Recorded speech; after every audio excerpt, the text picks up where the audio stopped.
You're listening to School Counseling Simplified, a podcast with easy-to-implement strategies for busy school counselors. Here's your host, Rachel Davis from Bright Futures Counseling. Let's play a little game of Would You Rather, School Counselor Edition. Okay, would you rather spend your weekend planning a group or spend your afternoon sitting in irrelevant PD? Yikes. Or would you rather be the only counselor with no one to collaborate with, or to spend hours searching online for engaging activities? All of these options are pretty bad, right? But unfortunately, they're all too real. But what if I told you I had a solution for you? What if I told you I had access to hundreds of school counseling lessons, groups, and activities, counselor-specific trainings on the topics you need most, and a community of like-minded school counselors to support you? You would say, yes, please. Well, that is what Impact is all about. Impact is my monthly membership for school counselors, and it helps you with all of these things. You get access to hundreds of resources. That's unlimited free downloads. Log in and get what you need right away to every single resource that's in my store. We add new resources each and every month. We're adding a new middle school and elementary resource each month, and some of these are bonus Impact exclusives, meaning that you can get resources just for members. You can request resources that you need and easily search so you can find exactly what you're looking for. And let's talk about the trainings, counselor-specific trainings on the topics you need most. We do these each and every month as part of our Coffee with the Counselor series. Impact members get to join for absolutely free. You earn PD certificates and you get exclusive access to members-only things like the Ultimate Small Group Experience and our Summer Summit Conference.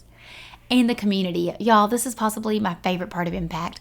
I so look forward to jumping on these calls, to getting to know counselors who are similar to me and also completely different. It's so fun to hear from your experiences and your challenges, and everyone brings a unique perspective to the table.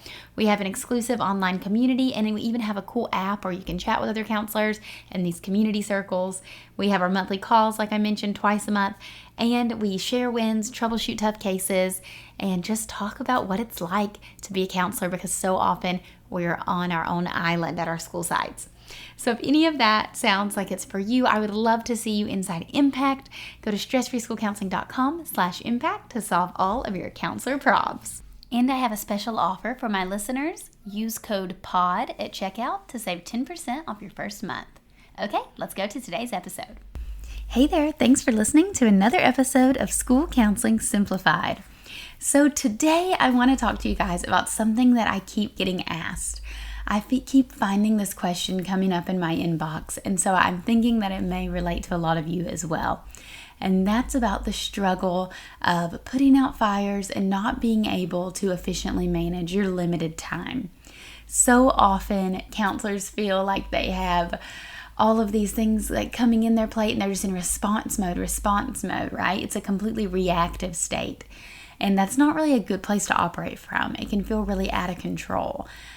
So what I like to do is I like to help counselors get into more of a proactive state, where when they can have a schedule in place to make sure they're getting all of their tiers covered, as well as being available for those pop-up crises and things like that.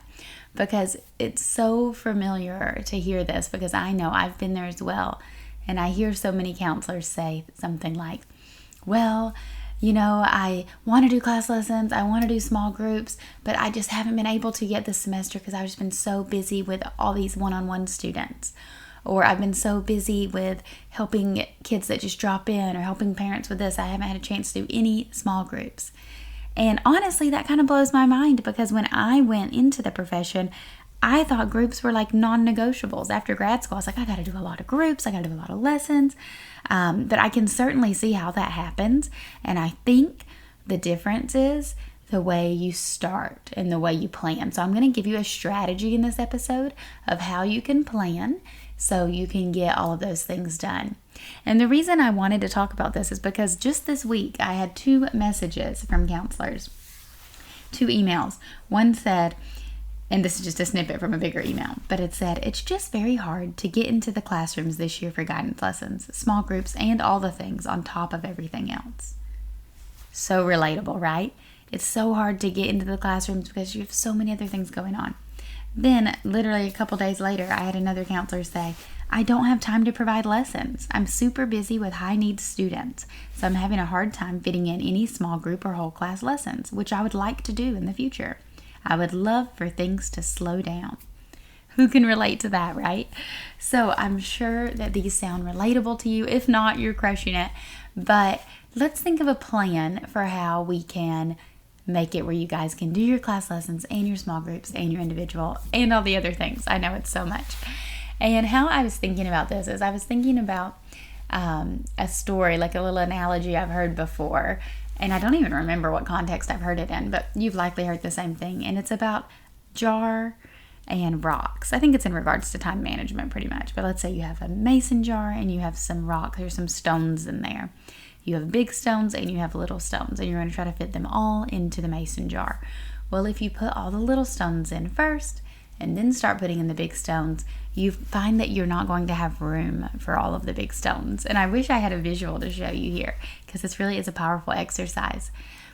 But if you reverse it and you put in the big stones first, then you pour in the little rocks, you can fit them all, because the little ones seem to find a place in all the little cracks, all the little nooks and crannies. They just find a place to go and fill it in all the way to the top. And you have your full jar.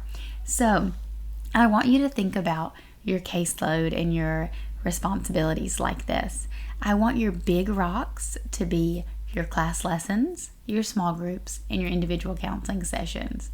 Then all those little rocks are going to be all the things that we can't prepare for, the unexpected, the crises that come up.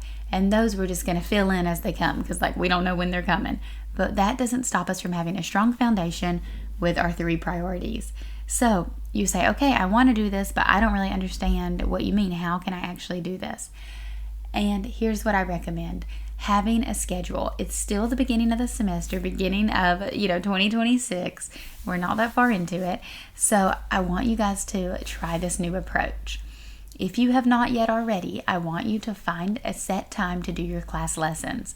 These are important and they're preventative. I think you'll find by putting in the effort to do the class lessons, even though it's so time consuming and overwhelming, that if you put in the time to do that, you're going to have less of those crazy last minute drop-ins and referrals, because problems are going to get prevented via class lessons. At least that's the hope and the plan, right? So what I recommend you do is that you set up a calendar and you have teachers sign up for the same lesson slot. You can do this in, a Google sheet. It can be super simple. Just write out your available times for class lessons. Have the teachers fill in the times they want to come. You can do it at the start of each month. And then you can send them a calendar invite to make sure that they know when they're supposed to come. And then boom, these are your non-negotiable class lesson times. You're not going to be scheduling small groups during these times. You're not going to be seeing walk-ins during this time, because you're going to be in the classroom. And you may be thinking, what if someone comes to my office and I'm not there because I'm in the classroom? That may happen, and that's okay. You can have a sign on your door saying where you're at and when you'll be back, so they can find you, or you can have a little note box set up so they can leave you a little note. This doesn't mean that you're not going to follow up with them, but it's way better than just sitting in your office waiting for people to come in and being in that reactive state. The class lessons take 20-30 minutes. You can knock a bunch of them out in the week, and you're going to feel so productive and relieved in that you're really doing that preventative tier 1 piece. And I really think that you'll see results on the back end of doing the preventative work. So that's your first stone. Your second stone is going to be your small groups. So after you fill in those class lessons, now you want to do those first, because they're the most difficult to schedule, because the class lessons have the most players involved. They have you, the counselor, as well as multiple teacher schedules. The small groups just have you and a few teachers' schedules, right? Let's say you have 5 students in the group, but maybe a couple of them are even in the same class. So these are, less variables that you need to work with here in terms of scheduling. They're a little easier to schedule. You're going to just ask the teachers for their ideal time, give them your available times, find something that works, and then you'll fill those in your calendar. So now you have your tier 1 class lessons scheduled out, then you have your small group scheduled out. Again, someone may come to your door while you're in a small group, but you'll have your little note up there. Sorry, group is in session. Please come back at this time, or leave me a note here. And they can even mark on their note, the urgency of the need. Lastly, you're going to have your individual sessions. So these are your one-on-one sessions that are referral based and that are going to be scheduled out. So you may be thinking, I see tons of kids one-on-one, but maybe you're just talking about kids who come in for a drop-in, just want to talk to you about something. I mean, that counts, but I wouldn't describe that as like an individual counseling session. To me, individual counseling sessions are referral based. They're either recommended by the teacher, the parent, or the student themselves. You determine that this is the area of need they need to work on, and it's more specific or more severe than what can be served in a group. If you can put them in a group, that's even better because you're seeing more kids in less time, and working as a group is just wonderful in general, I think, for so many reasons, but that's a whole nother episode.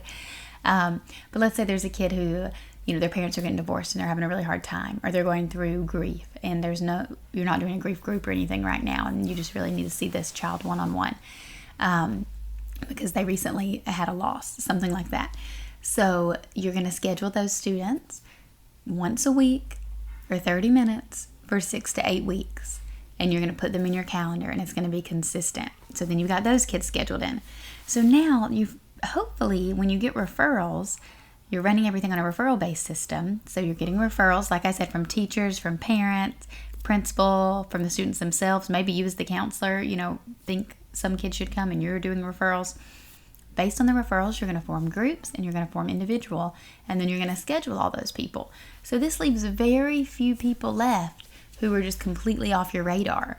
This means the only people who are stopping by your office now are going to be people that no one thought needed counseling, just random one-offs where, something happened at home that morning, or an unexpected crisis came up, something like that. So by doing it the right way, by using a referral-based system, and by focusing on scheduling tier 1, tier 2, and then tier 3, I think you'll find that you don't have that many drop-in kids left because they're all taken care of proactively. They're all either being seen in small groups or in one-on-one sessions. Those kids that would formerly just come in and out all the time. And then of course everyone's being seen in tier 1 supports through class lessons. So I hope you find this helpful, that by really focusing and scheduling those first 3 stones of class lessons, small groups, and individual counseling, you won't be left with as many little stones. You will still have some, but like the analogy says, you'll have room for them to fill in the cracks, right? And so 3 things that I think are essential to make this work. Number 1, a referral-based system. So I'll put a link in the show notes to my referral forms. I think you should have referral forms easily available for everyone to fill out. You can have them digitally. You scan a QR code and easily fill it out on your phone for parents or teachers. Or you can have paper versions as well in the teacher's lounge, mailboxes, wherever. You want these easily accessible so people know how to refer people to counseling. The second thing that I think is really helpful is to have a little sign on your door. You can even have a cute one that's I used to have one with a Bitmoji, where's the counselor? And you can move the clothespin around to show if you're in a class lesson, in a meeting, in a small group, whatever. That way you have that on there so students know where you are if you're not available.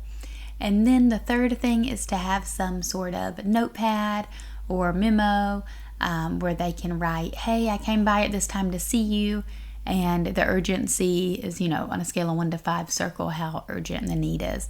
That way you can follow up with those students. And these class lessons, small groups, and individual sessions, after you put them in your calendar, you're still going to see some white space there. And those are the times where you can go through your follow-ups and follow up with everybody that you need to. And I definitely recommend you try to do that same day if possible. Now, one more caveat. You may be thinking, what about meetings? I have scheduled IEP meetings, 504 meetings, parent meetings, PLC meetings, all the meetings. Hopefully some of these you know about well in advance. I know IEP meetings, they're really good about that. So if you know about them well in advance, put them on your calendar. And things are going to come up. You may have to move around a group or a class lesson here or there. But if you have all your meetings on your calendar, then you're filling in those other things. Basically, the more organized you are on your calendar, the easier your life will be. So I hope you find this helpful. Like I said, I get a lot of emails on this, so don't feel alone if you are it's February and I haven't done any groups yet this year, or I'm not getting to my class lessons like I want to. It's a totally normal feeling. And there's a simple solution. It just takes a little organization and a little time, but you've totally got this. All right, guys, I hope you found that helpful. Be sure to check the show notes for any links, and I'll talk to you next week. Thanks for listening to School Counseling Simplified. You can find the links from today's episode in the show notes. If you'd like to connect with Rachel, she's on Instagram and Teachers Pay Teachers at Bright Futures Counseling. Be sure to subscribe to the podcast so you don't miss any episodes of School Counseling Simplified. Talk to you next week.